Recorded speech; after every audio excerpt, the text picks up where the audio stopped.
Good morning again. Yes, I'm still wearing the same shirt, and yes, I'm recording all this on the same day. And so, by way of introduction number 2, a bit about the biography and the life of Paul Gerhardt. He was born March 12th, 1607, and died on May 27th, 1676.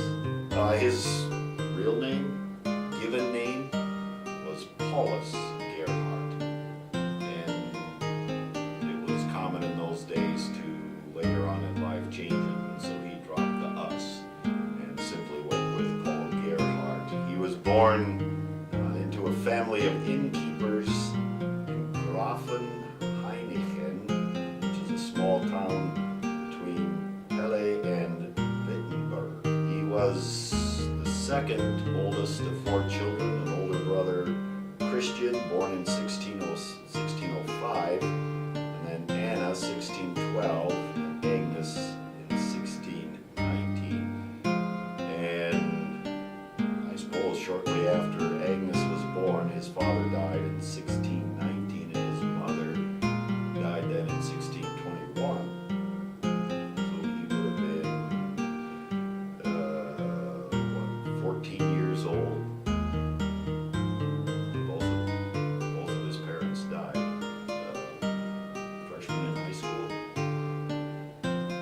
At the age of 15, he entered the Fürstenschule in Grimma, which school nearly closed in 1626 due to the plague, smallpox.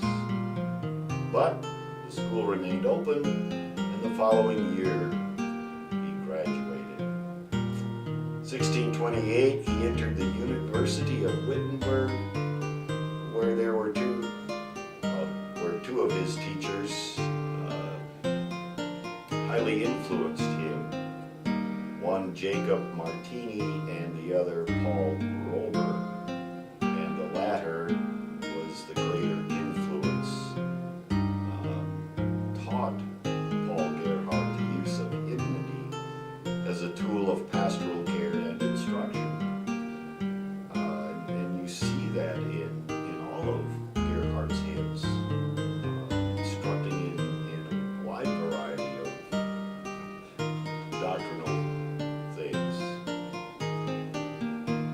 Both of these teachers were staunch Lutherans in and out of the classroom.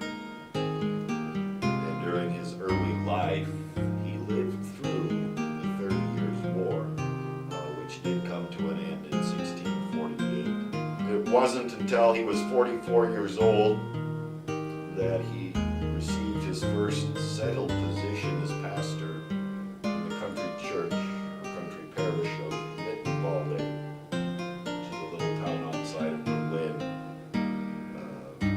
beginning his duties in November of 1651. And it was during his early years as a pastor there in Mittenwalde that he wrote the majority of his hymns.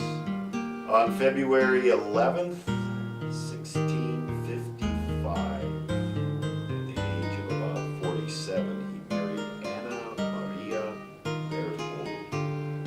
And the following year, they had a daughter, Mary Elizabeth, born on May 19th, 1656, and on January 28th, 1657, the daughter died. They did have 3 other children, Anna, Christian, and Andreas,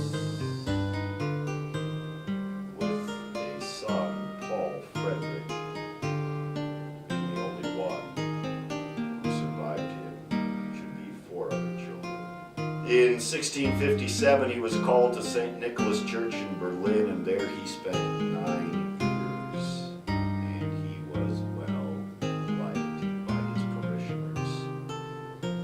It was during this time the Grand Elector of Brandenburg made attempts to unite the Lutheran and Reformed churches and issued an edict in 1664 prohibiting mutual insults and offensive language between the churches. Gerhardt could not in good conscience abide by this and was thus deposed from his church in 1666. And he and his wife and children for 2 years became wandering exiles. However, the citizens of Berlin petitioned to have him restored, and while an exception was offered by the elector, it also meant Gerhardt would have to repudiate his agreement with the formula of Concord, and this he would not do. His wife, during this time, died, and then a few months later, the entire edict was withdrawn. In October of 1668, he was called as Archdeacon of Gurgel in the Duchy of Saxe-Petersburg. After 8 years, he died on May 27, 1676. And by my count, there are 14 of his hymns in the Lutheran hymnal of 19